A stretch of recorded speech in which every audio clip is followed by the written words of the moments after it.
Monsieur le Président, Messieurs les ministres, Monsieur le rapporteur général, chers collègues, ce programme de stabilité représente l'échec de votre politique passée et annonce l'échec de votre politique à venir. De votre politique passée, car après votre surestimation de la croissance dans la loi de finances 2024, voilà que vous proposez une trajectoire profondément revisitée, 6 mois seulement après celle de la loi de programmation. À l'époque, les oppositions vous avez refusé leur vote pour des raisons différentes, certes, mais toutes s'accordaient sur son manque de crédibilité.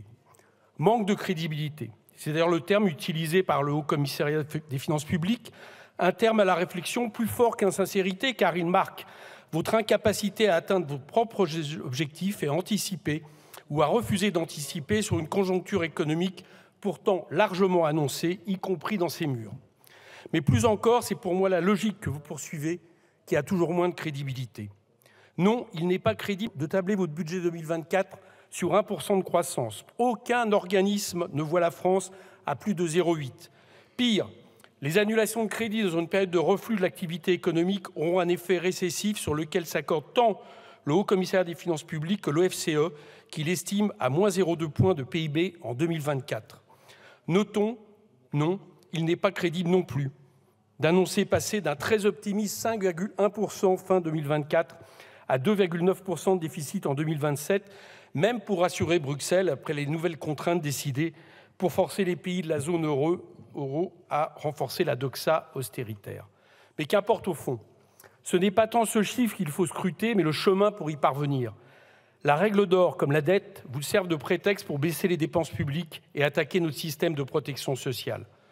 Rappelons une fois encore que notre pays n'est pas au bord de la faillite, que ramené sur 8 ans, soit la durée moyenne de nos emprunts, notre dette ne représente qu'un peu plus de 13% du PIB. Notre pays a des actifs, notre administration publique, même seule, a des actifs autrement plus importants que son déficit. Les marchés savent donc ce placement sûr. Lors de la dernière levée de bons, il y a eu d'ailleurs 2 fois plus de demandes que d'offres, et ce, à un taux d'intérêt inférieur à l'inflation.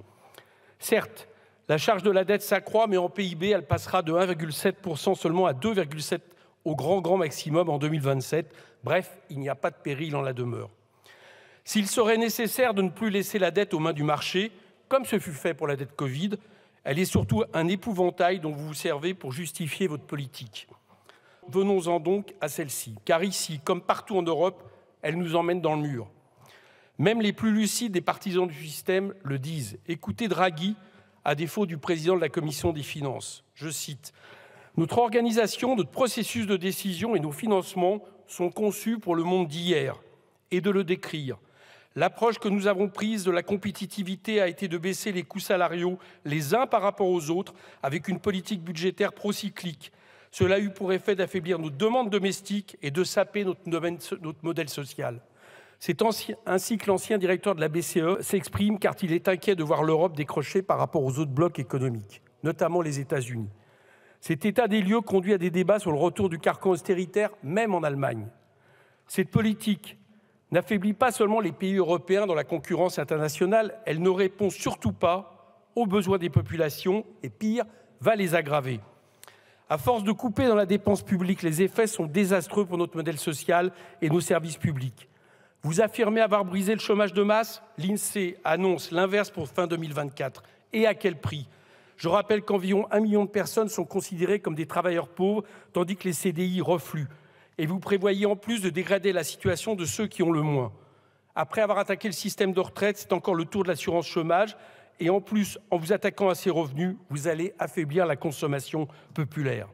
Plus grave, car vital, cette politique nous fait rater la bifurcation écologique. Vous ne cessez d'affirmer que le budget 2024 est historiquement vert, c'est du greenwashing. Vous savez qu'il serait nécessaire d'avoir 34 milliards d'euros supplémentaires d'ici 2030. Il y en avait 3 milliards de plus prévus initialement dans le budget 2024. Ils ont été annulés. Cette marche est toujours plus haute et se révélera même infranchissable après les 50 milliards de coupes prévus sur 2025-2027. Enfin, votre politique en faveur des plus riches détenteurs du capital n'est plus supportable. La question n'est pas en effet d'augmenter les impôts, mais d'arrêter de si mal et si injustement les baisser. Même le chef de l'État est obligé d'admettre que le déficit en 2023 est dû à un manque de recettes et non à une augmentation des dépenses publiques. Ce ne sont pas les travailleurs privés d'emploi qui coûtent trop cher au pays, mais le CAC 40, qui accroît bien plus les dividendes et les richesses d'un tout petit nombre que l'emploi. C'est sur ce point que je veux finir, c'est-à-dire le droit du Parlement de s'emparer de ce débat. Il n'est démocratiquement pas acceptable que vous nous priviez d'un projet de loi de finances rectificatif avec un budget 2024 aussi remanié. À défaut, je maintiens qu'une motion de censure devrait être déposée. Merci.